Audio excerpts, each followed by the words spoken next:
औज़ुबिल्लाहिमिनश्शैतानिर्रजीम बिस्मिल्लाहिर्रहमानिर्रहीम। इरशाद health centre की तरफ से हकीम इरशाद तमाम नाज़रीन को अस्सलाम वालेकुम वरहमतुल्लाहि वबरकातुहू। आज अपने दोस्तों के लिए एक नई वीडियो और बेहतरीन नुस्खे के साथ आपकी खिदमत में हाज़िर हूँ। आज की वीडियो के अंदर स्पाइन के बारे में बात की जाएगी, रीढ़ की हड्डी के बारे में बात की जाएगी, मोहरों के बारे में बात की जाएगी कि जिन दोस्तों के मोहरों के अंदर या स्पाइन के अंदर या कमर के अंदर दर्द होता रहता है और किसी भी दवाई से आफाका नहीं आ रहा, तो उनके लिए एक बेहतरीन और मुजरब नुस्खा बताऊंगा जिसके इस्तेमाल करने से इंशाअल्लाह चंद ही दिनों में मोरों की तकलीफ़ है जिन दोस्तों को, अल्लाह पाक के करम फजल से बिल्कुल ठीक हो जाएंगे और अल्लाह पाक उनको शफ़ा अता फरमाएंगे।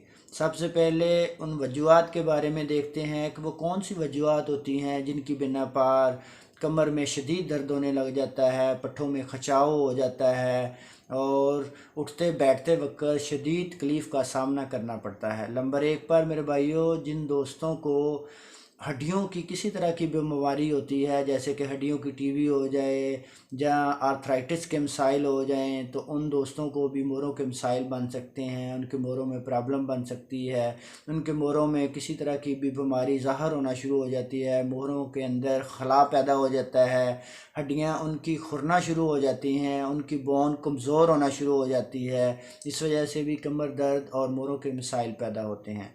नंबर दो पर जिनको कैल्शियम की कमी होती है, जिनको विटामिन डी की कमी होती है, ख़ास तौर पर उन दोस्तों को भी हड्डियों के मसाइल पैदा हो जाते हैं, उनकी बोन कमज़ोर हो जाती हैं और दर्द करना शुरू हो जाती हैं, जिसकी वजह से भी कमर की दर्द के मसाइल पैदा होते हैं। नंबर तीन पर सबसे मेन रीज़न है कि जिन दोस्तों को रोड ट्रैफिक एक्सीडेंट की वजह से कमर पर चोट लग जाए, मसल कमज़ोर हो जाते हैं, पट्ठों में खचाव शुरू हो जाता है और इस वजह से शदीद दर्द का सामना करना पड़ता है।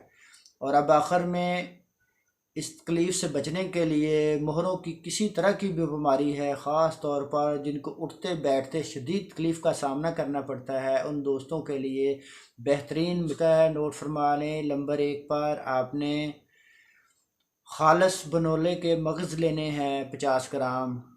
नंबर दो पर आपने असखाना गोरी लेना है 50 ग्राम। जो दो चीज़ें हैं, दोनों को किसी भी करीबी पंसार स्टोर से ले लें। लेने के बाद इनको बारीक पाउडर कर लें, बारीक कर लें। इसके अंदर तीसरी चीज़ जो ऐड करनी है आपने, वो छोटा शहद है। मेरे भाइयों, जो तीन चीज़ें हैं, तीनों के अंदर मेरे अल्लाह पाक ने सैकड़ों बीमारियों का इलाज रख दिया है।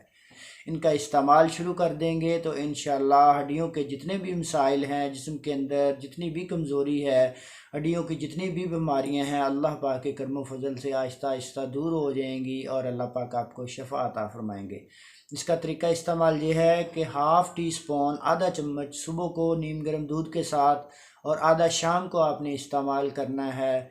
यही सिलसिला आपने जारी रखना है आहिस्ता आहिस्ता। इंशाअल्लाह मेरे अल्लाह पाक के करम फजल से हड्डियों के तमाम मसाइल, जिनकी वजह से कमर में शदीद दर्द होती है, जोड़ों में दर्द होने लग जाता है, घुटनों में दर्द होने लग जाता है, जिनके मोरे हिल चुके हैं, इंशाअल्लाह मेरे अल्लाह पाक के करम फजल से चंद ही दिनों में आफाका आना शुरू हो जाएगा और अल्लाह पाक आपको शफ़ा अता फरमाएंगे।